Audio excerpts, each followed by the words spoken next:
Beasts of England, beasts of Ireland, beasts of every land and clime, hearken to my joyful tidings of the golden future time.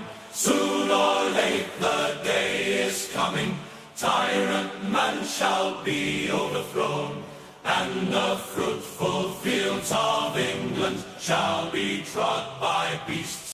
The story begins at Manor Farm, where a group of animals live under the control of a careless and cruel farmer named Mr. Jones. The animals work from morning until night, producing food for the farm, yet they receive little in return. Among them is an elderly pig known as Old Major, who has begun to question the animals' miserable existence. One night, Old Major calls all the animals together inside the barn. The horses, cows, sheep, chickens, and pigs gather around him. Old Major tells them that their suffering is caused by humans. He describes a future where animals control their own farm, live freely, and enjoy the fruits of their labor. He teaches them a revolutionary song called Beasts of England. The animals sing together, dreaming of freedom. 3 nights later, Old Major dies peacefully, but his dream does not die with him. 3 pigs, Napoleon, Snowball, and Squealer, begin developing his ideas into a revolutionary philosophy called animalism. The animals secretly prepare for rebellion. One day, Mr. Jones forgets to feed the animals. Driven by hunger, they break into the food store. Jones and his men try to drive them away, but the animals fight back. The humans are overwhelmed. Mr. Jones and his workers flee the farm. For the first time, the animals realize that they are free.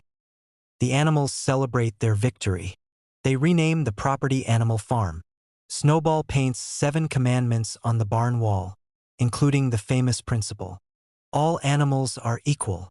The animals believe they have created a new society where everyone will share the rewards of their labor. Mr. Jones returns with armed men to reclaim his farm.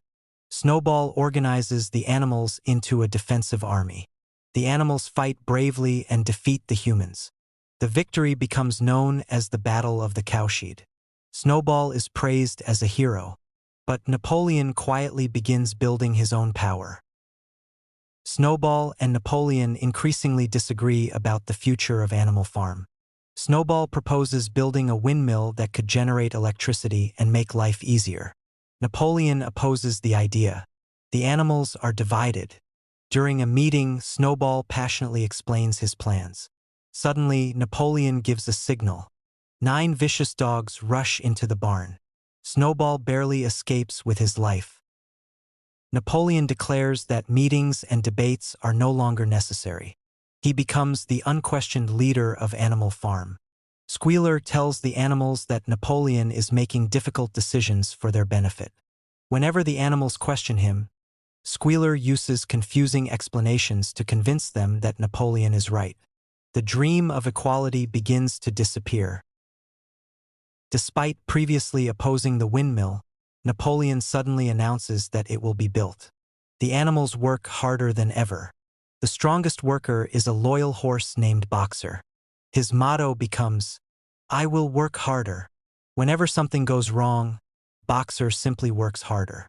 The pigs, however, begin enjoying privileges unavailable to the other animals. A violent storm destroys the newly completed windmill. Napoleon immediately blames Snowball. He tells the animals that Snowball secretly returned to the farm and destroyed it. The animals believe him. Napoleon orders them to rebuild the windmill. Their workload becomes even heavier. Napoleon becomes increasingly ruthless. He accuses several animals of secretly working with Snowball. The accused animals are forced to confess. They are executed in front of the terrified farm community. The animals realize that the revolution they once celebrated has become something frightening. The farm is no longer ruled by hope. It is ruled by fear. One day, the animals notice that the commandments written on the barn wall have mysteriously changed. The rules that once protected them are slowly rewritten. The pigs begin drinking alcohol. The animals discover that the commandment against drinking has been altered. The pigs continue giving themselves more privileges while insisting that everything they do is necessary. Years pass. Boxer becomes old and exhausted. He has spent his entire life working for Animal Farm. His second motto is, "Napoleon is always right." One day, Boxer collapses while working on the windmill. The animals worry about their loyal friend. Napoleon announces that Boxer will be taken to a veterinarian. But something is terribly wrong. A truck arrives and takes Boxer away. Benjamin, the intelligent donkey, reads the writing on the truck. It is not a veterinarian's vehicle. It belongs to a horse slaughterer. The animals desperately try to warn Boxer, but the truck drives away. Later, Squealer tells them that Boxer died peacefully in a hospital. The pigs use the money from Boxer's death to buy more alcohol. The animals realize that their most loyal friend has been betrayed. Years later, Animal Farm looks completely different. The pigs walk on two legs. They wear clothes. They carry whips. They live inside the farmhouse.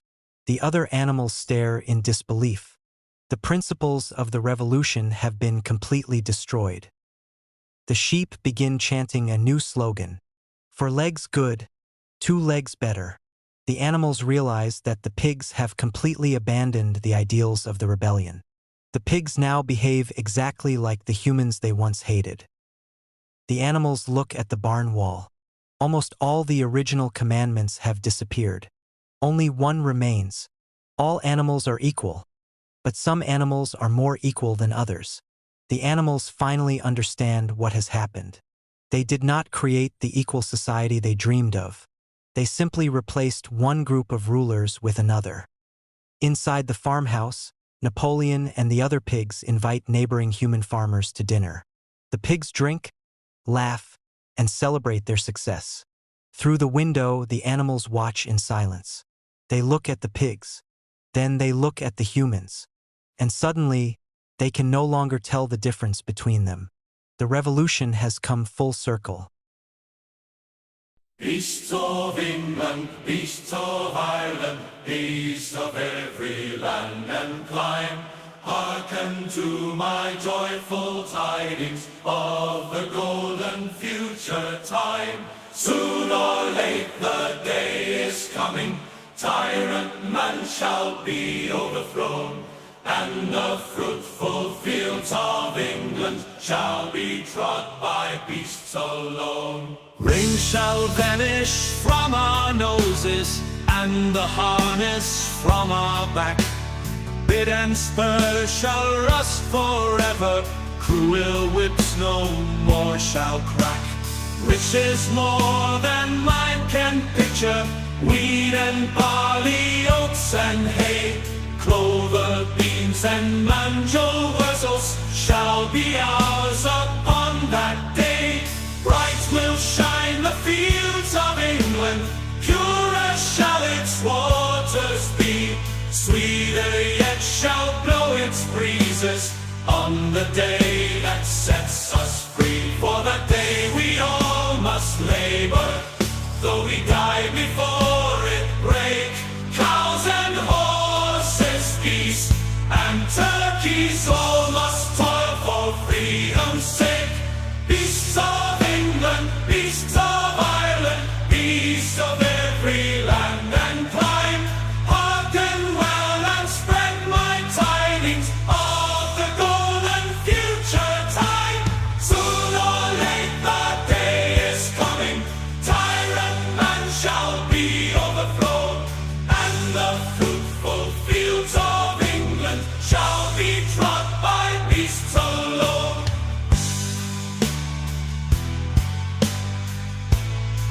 Main message: Animal Farm is a warning about how leaders can manipulate revolutionary ideals, rewrite the truth, and use fear and propaganda to gain absolute power.